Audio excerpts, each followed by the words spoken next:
Chapter 17, showing that an attack of rheumatism in some cases acts as a quickener to inventive genius. The constitution of Mr. Pickwick, though able to sustain a very considerable amount of exertion and fatigue, was not proof against such a combination of attacks as he had undergone on the memorable night recorded in the last chapter. The process of being washed in the night air and rough-dried in a closet is as dangerous as it is peculiar. Mr. Pickwick was laid up with an attack of rheumatism. But although the bodily powers of the great man were thus impaired, his mental energies retained their pristine vigor. His spirits were elastic, his good humor was restored. Even the vexation consequent upon his recent adventure had vanished from his mind, and he could join in the hearty laughter which any allusion to it excited in Mr. Wardle, without anger and without embarrassment. Nay, more. During the 2 days Mr. Pickwick was confined to bed, Sam was his constant attendant. On the first, he endeavored to amuse his master by anecdote and conversation. On the second, Mr. Pickwick demanded his writing desk and pen and ink, and was deeply engaged during the whole day. On the third, being able to sit up in his bedchamber, he dispatched his valet with a message to Mr. Wardle and Mr. Trundle, intimating that if they would take their wine there that evening, they would greatly oblige him. The invitation was most willingly accepted, and when they were seated over their wine, Mr. Pickwick, with sundry blushes, produced the following little tale, as having been edited by himself during his recent indisposition, from his notes of Mr. Weller's unsophisticated recital. The Parish Clerk, a Tale of True Love. Once upon a time, in a very small country town at a considerable distance from London, there lived a little man named Nathaniel Pipkin, who was the parish clerk of the little town, and lived in a little house in the little High Street, within 10 minutes' walk from the little church, and who was to be found every day from 9 till 4, teaching a little learning to the little boys. Nathaniel Pipkin was a harmless, inoffensive, good-natured being, with a turned-up nose and rather turned-in legs, a cast in his eye and a halt in his gait, and he divided his time between the church and his school, verily believing that there existed not on the face of the earth so clever a man as the curate, so imposing an apartment as the vestry-room, or so well-ordered a seminary as his own. Once, and only once, in his life, Nathaniel Pipkin had been a bishop, a real bishop, with his arms in lawn sleeves and his head in a wig. He had seen him walk and heard him talk at a confirmation, on which momentous occasion Nathaniel Pipkin was so overcome with reverence and awe when the aforesaid bishop laid his hand on his head, that he fainted right clean away and was borne out of church in the arms of the beadle. This was a great event, a tremendous era in Nathaniel Pipkin's life, and it was the only one that had ever occurred to ruffle the smooth current of his quiet existence, when happening one fine afternoon, in a fit of mental abstraction, to raise his eyes from the slate on which he was devising some tremendous problem and compound addition for an offending urchin to solve, they suddenly rested on the blooming countenance of Maria Lobbs, the only daughter of old Lobbs, the great saddler over the way. Now the eyes of Mr. Pipkin had rested on the pretty face of Maria Lobbs many a time and oft before, at church and elsewhere, but the eyes of Maria Lobbs had never looked so bright, the cheeks of Maria Lobbs had never looked so ruddy, as upon this particular occasion. No wonder, then, that Nathaniel Pipkin was unable to take his eyes from the countenance of Miss Lobbs. No wonder that Miss Lobbs, finding herself stared at by a young man, withdrew her head from the window out of which she had been peeping, and shut the casement and pulled down the blind. No wonder that Nathaniel Pipkin, immediately thereafter, fell upon the young urchin who had previously offended, and cuffed and knocked him about to his heart's content. All this was very natural, and there's nothing at all to wonder at about it. It is matter of wonder, though, that anyone of Mr. Nathaniel Pipkin's retiring disposition, nervous temperament, and most particularly diminutive income should from this day forth have dared to aspire to the hand and heart of the only daughter of the fiery old Lobbs, the great saddler, who could have bought up the whole village at one stroke of his pen and never felt the outlay. Old Lobbs, who was well known to have heaps of money invested in the bank at the nearest market town, who was reported to have countless and inexhaustible treasures hoarded up in the little iron safe with the big keyhole over the chimney-piece in the back parlor, and who, it was well known on festive occasions, garnished his board with a real silver teapot, cream ewer, and sugar basin, which he was wont in the pride of his heart to boast should be his father's property when she found a man to her mind. I repeat it to be matter of profound astonishment and intense wonder that Nathaniel Pipkin should have had the temerity to cast his eyes in this direction. But love is blind, and Nathaniel had a cast in his eye, and perhaps these two circumstances taken together prevented his seeing the matter in its proper light. Now, if old Lobbs had entertained the most remote or distant idea of the state of the affections of Nathaniel Pipkin, he would just have razed the schoolroom to the ground, or exterminated its master from the surface of the earth, or committed some other outrage and atrocity of an equally ferocious and violent description. For he was a terrible old fellow, was Lobbs, when his pride was injured or his blood was up. Swear, such trains of oaths would come rolling and pealing over the way sometimes when he was denouncing the idleness of the bony apprentice with the thin legs, that Nathaniel Pipkin would shake in his shoes with horror, and the hair of his pupils' heads would stand on end with fright.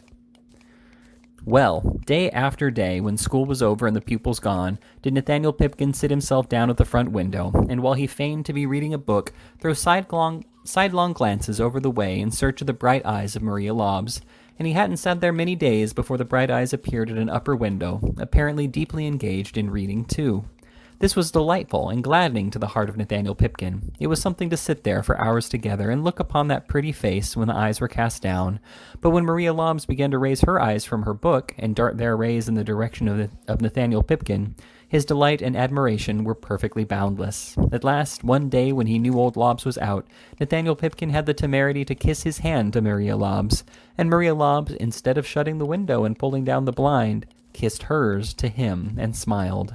Upon which Nathaniel Pipkin determined that come what might he would develop the state of his feelings without further delay.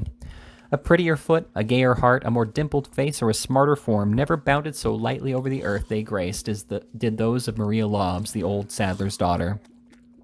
There was a roguish twinkle in her sparkling eyes that would have made its way to far less susceptible bosoms than that of Nathaniel Pipkin, and there was such a joyous sound in her merry laugh that the sternest misanthrope must have smiled to hear it. Even old Lobbs himself, in the very height of his ferocity, couldn't resist the coaxing of his pretty daughter, and when she and her cousin Kate, an arch, impudent-looking, bewitching little person, made a dead set upon the old man together, as, to say the truth, they very often did, he could have refused them nothing, even had they asked for a portion of the countless and inexhaustible treasures which were hidden from the light in the iron safe.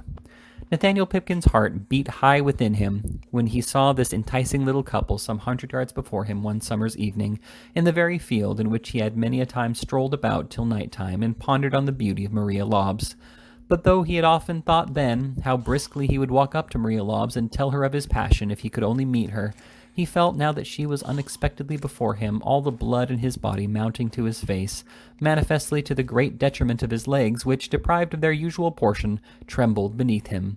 When they stopped to gather a hedge flower or listen to a bird, Nathaniel Pipkin stopped too and pretended to be absorbed in meditation, as indeed he really was, for he was thinking what on earth he should ever do when they turned back, as they inevitably must in time, to meet him face to face.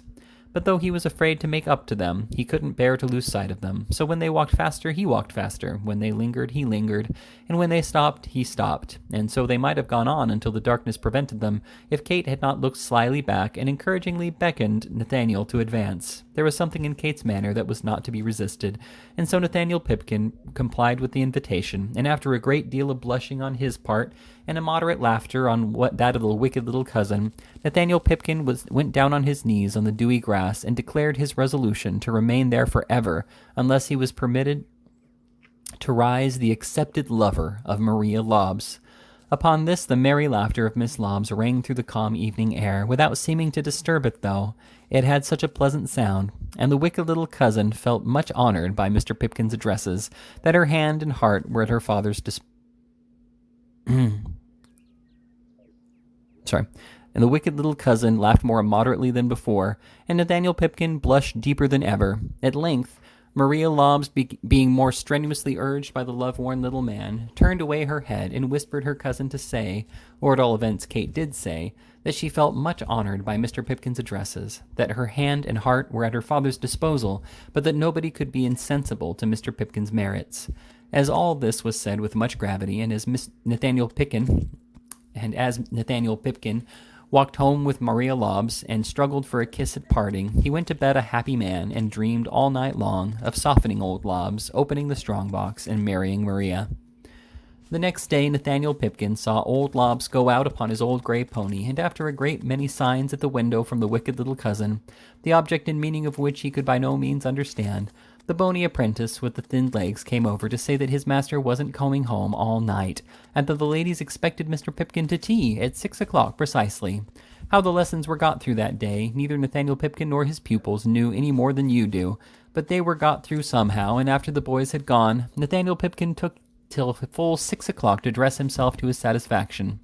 Not that it took long to select the garments he should wear, inasmuch as he had no choice about the matter, but the putting of them on to the best advantage and the touching of them up previously was a task of no inconsiderable difficulty or importance. There was a very snug little party consisting of Maria Lobbs and her cousin Kate and 3 or 4 romping, good-humored, rosy-cheeked girls. Nathaniel Pipkin had ocular demonstration of the fact that the rumors of old Lobbs's treasures were not exaggerated. There were the real solid silver teapot, cream ewer, and sugar basin on the table, and real silver spoons to stir the tea with, and real china cups to drink it out of, and plates of the same to hold the cakes and toast in. The only eyesore in the whole place was another cousin of Maria Lobbs's, and a brother of Kate, whom Maria Lobbs called Henry, and who seemed to keep Maria Lobbs all to himself up in one corner of the table. It's a delightful thing to see affection in families, but it may be carried rather too far, and Nathaniel Pipkin could not help thinking that Maria Lobbs must be very particularly fond of her relations if she paid as much attention to all of them as to this individual cousin. After tea, too, when the wicked little cousin proposed a game at blind man's bluff, it somehow or other happened that Nathaniel Pipkin was nearly always blind, and whenever he laid his hand upon the male cousin, he was sure to find that Maria Lobbs was not far off. And though the wicked little cousin and the other girls pinched him and pulled his hair, and pushed chairs in his way, and all sorts of things, Maria Lobbs never seemed to come near him at all, and once Nathaniel Pipkin could have sworn he heard the sound of a kiss, followed by a faint remonstrance from Maria Lobbs and a half-suppressed laugh from her female friends. All this was odd, very odd, and there is no saying what Nathaniel Pipkin might or might not have done in consequence, if his thoughts had not been suddenly directed into a new channel. The circumstance which directed his thoughts into a new channel was a loud knocking at the street door, and the person who made this loud knocking at the street door was no other than Mr. Lobbs himself, who had unexpectedly entered and was hammering away like a coffin-maker, for he wanted his supper. The alarming intelligence was no sooner communicated by the bony apprentice with the thin legs than the girls tripped upstairs to Maria Lobbs's bedroom, and the male cousin and Nathaniel Pipkin were thrust into a couple of closets in the sitting room, for want of any better places of concealment, and when Maria Lobbs and the wicked little cousin had stowed them away, and put the room to rights, they opened the street door to old Lobbs, who had never left off knocking since he first began. Now, it did unfortunately happen that old Lobbs, being very hungry, was monstrous cross. Nathaniel Pipkin could hear him growling away like an old mastiff with a sore throat, and whenever the unfortunate apprentice with the thin legs came into the room, so surely did old Lobbs commence swearing at him in a most saracenic and ferocious manner, though apparently with no other end or object than that of easing his bosom by the discharge of a few superfluous oaths. At length some supper, which had been warming up, was placed on the table, and then old Lobbs fell to in regular style, and having made clear work of it in no time, kissed his daughter and demanded his pipe. Nature had placed Nathaniel Pipkin's knees in very close juxtaposition, but when he heard old Lobbs demanding his pipe, they knocked together as if they were going to reduce each other to powder, for depending from a couple of hooks in the very closet in which he stood was a large, brown-stemmed, silver-bowled pipe, which pipe he himself had seen in the mouth of old Lobbs regularly, every afternoon and evening for the last 5 years. The 2 girls went downstairs for the pipe, and upstairs for the pipe, and everywhere but where they knew the pipe was, and old Lobbs stormed away meanwhile in the most wonderful manner. At last he thought of the closet and walked up to it. It was of no use, a little man like Nathaniel Pipkin pulling the door inwards, when a great strong fellow like old Lobbs was pulling it outwards. Old Lobbs gave it one tug, and open it flew, disclosing Nathaniel Pipkin standing bolt upright inside, and shaking with apprehension from head to foot. Bless us, what an appalling look old Lobbs gave him as he dragged him out by the collar and held him at arm's length.